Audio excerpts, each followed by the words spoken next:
சென்னை கொடுங்கையூரில் உள்ள பேக்கரியில் ஏற்பட்ட தீ விபத்தின் போது எரிவாயு சிலிண்டர் வெடித்ததில் தீயணைப்பு வீரர் ஏகராஜ் என்பவர் உயிரிழந்தார். கொடுங்கையூர் மீனாம்பாள் சாலையில் உள்ள ஒரு பேக்கரியில் நேற்றிரவு 11 மணி அளவில் தீ விபத்து ஏற்பட்டிருந்தது. கடை மூடப்பட்டிருந்ததால் தீயை அணைப்பதற்காக ஷட்டரை திறக்கும் போது தீ ஜுவாலைகள் தாக்கியதில் விருதுநகர் மாவட்டத்தைச் சேர்ந்த தீயணைப்பு வீரர் ஏகராஜ் படுகாயமடைந்தார்.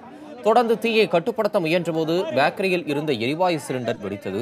அதில் தீயணைப்பு வீரர்கள், காவல்துறையினர் மட்டுமின்றி சாலையில் சென்ற சிலரும் காயமடைந்தனர். பலத்த தீக்காயமடைந்த 2 பேர் அப்பல்லோ மருத்துவமனையில் அனுமதிக்கப்பட்டுள்ளனர். கீழ்ப்பாக்கம் அரசு மருத்துவமனையில் 30 பேரும், ஸ்டான்லி மருத்துவமனையில் 10 பேரும், ராஜீவ்காந்தி பொது மருத்துவமனையில் ஒருவரும் சிகிச்சைக்காக அனுமதிக்கப்பட்டுள்ளதாக தெரிவிக்கப்பட்டுள்ளது. தீக்காயம் அடைந்த 2 பேர் சிகிச்சைக்கு பின் வீடு திரும்பி விட்டதாகவும் கூறப்படுகிறது.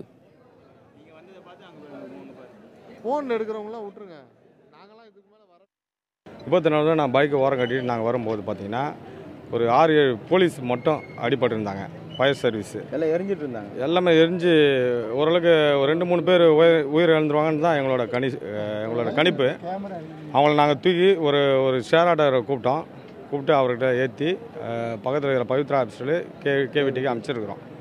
அவங்க என்ன நிலைமையில் இருக்காங்க எங்களுக்கு தெரியல. பட் எங்களால் முடிஞ்ச ஒரு உதவியை வந்து இங்கே இதுவாக நாங்கள் பப்ளிக்காக நாங்கள் செஞ்சுருக்கிறோம்.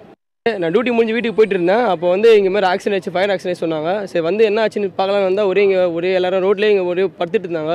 போலீஸ்காரெலாம் ரொம்ப பலத்த காயத்தோட தலையில் அடிபட்டு கை கால்லாம் உடஞ்சி தொண்டி தூங்குது கால் தனியாக. அப்படி வந்து பார்த்தீங்கன்னா ரொம்ப எல்லாரும் கத்துறாங்க. எதுவுமே பண்ண முடியல, வண்டி எதுவுமே இல்லை, ரோட்டில் எந்த இதுவும் இல்லை. எல்லாம் வந்து பப்ளிக் மட்டும் தான் வந்து ஹெல்ப் பண்ணுறாங்க. ஆம்புலன்ஸ் வரல, போலீஸ்காரங்க யாரும் பக்கத்துலேருந்து யாரும் வந்து பார்க்கல. கொடுங்கையூர் தீ விபத்தில் உயிரிழந்த தீயணைப்பு படை வீரர் ஏகராஜின் குடும்பத்தினர் சோகத்தில் ஆழ்ந்துள்ளனர். இருப்பினும் தீயை அணைக்க முயற்சியின் போது உயிரிழந்ததை பெருமையாக கருதுவதாக அவரது சகோதரர் கூறியிருக்கிறார். மகனும் சர்வீஸில் டிபார்ட்மெண்ட்டில் தீயணைப்பு துறையில் வந்து டிரைவராக இருக்காப்புல. எங்கள் குடும்பமே வந்து தீயணைப்பு துறையில் வேலை பார்த்துக்கிட்டு இருக்கோம். இவர் இழப்பு வந்து எங்கள் நாட்டுக்கு வந்து நல்லா ஒரு இதாக நாங்கள் பெருமையாக மக்களை காப்பாற்ற முன்னத்தில் இப்படி ஆயிடுச்சுங்கிறத நினச்சி நாங்கள் சந்தோஷப்பட்டுக்கிறோம் சார்.